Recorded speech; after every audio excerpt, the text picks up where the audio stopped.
बंटी नाम का गरीब किसान कबूतर अपने परिवार के साथ रहता था। एक दिन जोरों की बारिश होती है जिसमें उसका घोंसला पूरी तरह से टूट जाता है।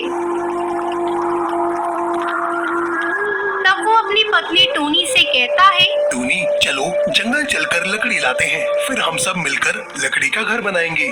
जब वो दोनों जंगल लकड़ी लाने जाने लगते हैं तब उनकी बेटी टुनटुनी उन्हें रोकते हुए कहती है, पापा मम्मी मैं भी चलूंगी आपके साथ लकड़ी लाने। देखो मैंने भी एक छोटी सी टोकरी ली है।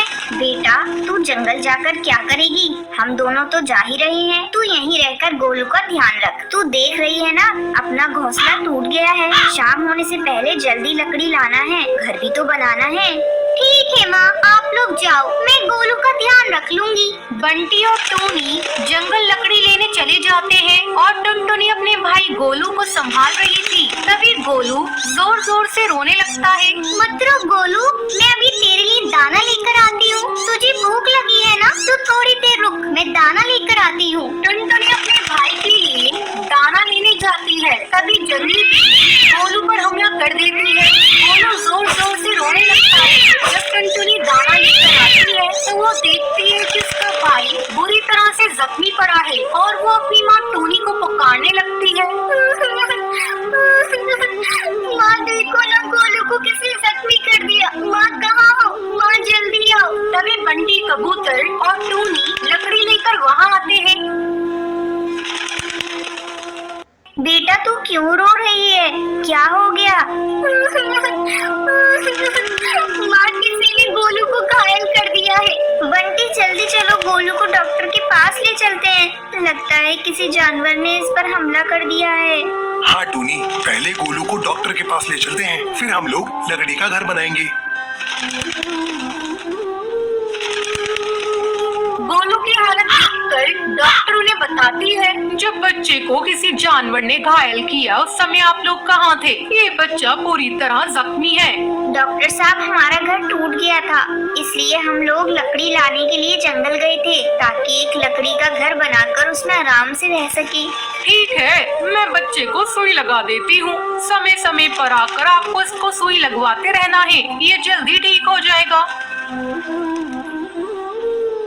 टूनी और बंटी कबूतर अपने बेटे को घर लेकर आते हैं और फिर लकड़ी का घर बनाने लगते हैं। कड़ी मेहनत के बाद उनका लकड़ी का घर बनकर तैयार हो जाता है। तब टूनी बंटी से कहती है, बंटी ये घर तो बहुत सुंदर बना है, अब हमारे बच्चे आराम से रह सकते हैं। जंगल के सभी पक्षी उनका लकड़ी का घर देखते हैं। तभी उनमें से एक कौवी कहती है, बंटी तुम तो बहुत बड़े कारीगर निकले, तुम्हारा लकड़ी का घर बहुत सुंदर है। मेरे लिए भी ऐसा ही एक लकड़ी का घर बना दो। हाँ हाँ क्यों नहीं, मेरे पति जरूर आपका भी लकड़ी का घर बना देंगे। टूनी मैं बंटी को घर बनाने के लिए अच्छे दाने और चावल दूंगा। दाने की क्या बात है हरी काका, ये जंगल तो अपना ही है। बंटी अपना घर जरूर बना देंगे, आपको जो समझ में आएगा दे दीजिएगा। धीरे धीरे जंगल के पक्षी बारिश और तेज हवा से बचने के लिए लकड़ी का घर बनवाने लगते हैं। बंटी भाई तुम तो लकड़ी का घर ऐसा बनाते हो जैसा कोई कारीगर भी ना बना पाए। इसकी खूबसूरती के आगे तो पक्के घोंसले भी फेल है। लकड़ी के घर में इतनी ठंडक है कि गर्मी का एहसास ही नहीं होता। बंटी को लकड़ी के घर बनाने के लिए दूर दूर से ऑर्डर मिलने लगते हैं। ये सब देखकर टूनी बहुत ही खुश होती है।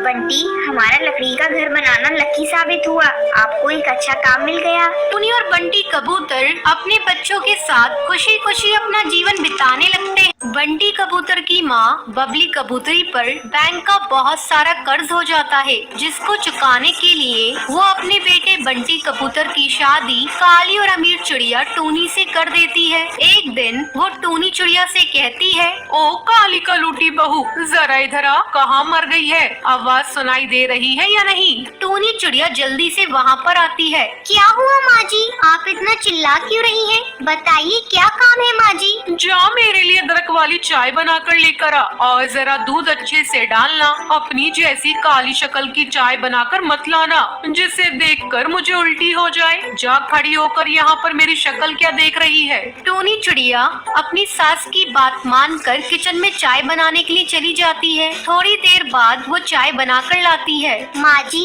ये लीजिए आपकी अदरक वाली चाय, और जरा पी कर बताइए कैसी बनी है।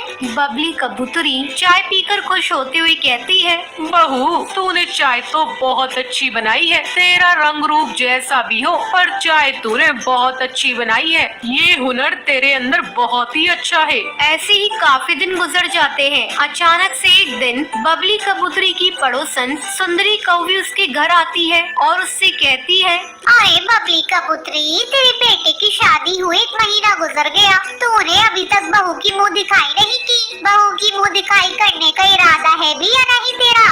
जा अपनी बहू को बुला कर ला, मैं आज ही उसकी मुंह दिखाई कर देती हूँ। देखूं तो सही हमारे बंटी की बहू कैसी है।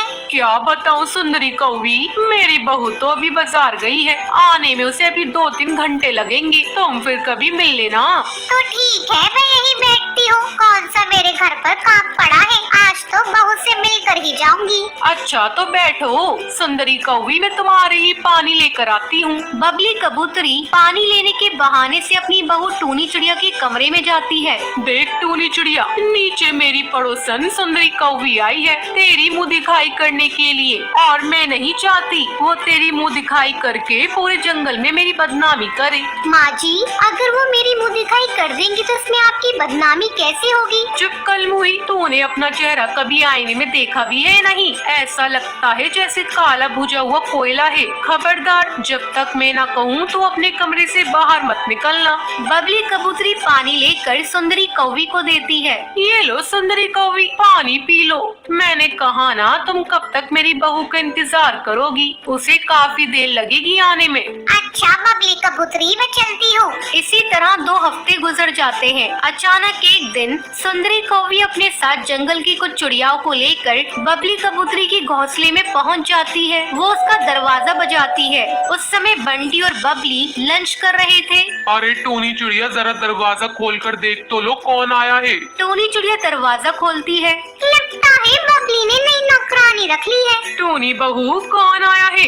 अरे ये तो बबली कबूतरी की बहू लगती है, तभी उसने सिर्फ बहू कहकर पुकारा है। अरे बबली कबूतरी, तू इसलिए मुंह दिखाई नहीं कर रही थी क्योंकि तेरी बहू काली कलूटी है। क्या हुआ अगर मेरी बहू काली कलूटी है तो? पर ये तुम्हारी चिड़िया बहू से अच्छी है। ये मेरी घर की लक्ष्मी है। खाना तो इतना अच्छा बनाती है, बड़े बड़े होटल में ऐसे खाना ना मिले। तेरी बहू गोरी होने के बावजूद तेरी इज्जत नहीं करती। तुमने बहू की मुंह दिखाई कर ली, तुम जाओ यहाँ से। बबली कबूतरी, तुम इतना गुस्सा क्यों कर रही हो? हमें भी जरा अपनी बहू की हाथ की चाय पिलाओ। ये लीजिए आंटी जी, मेरी हाथ की बनी चाय मैंने आपके कहने से पहले ही बना ली थी। टूनी चिड़िया, तुमने सच में बहुत अच्छी चाय बनाई है। ये लो तुम्हारा नेक, रंग रूप से फर्क नहीं पड़ता, पक्षी के दिल से पड़ता है, और तुम बहुत अच्छी हो। नेक देख कर वो सारी चिड़िया वहाँ से चली जाती है।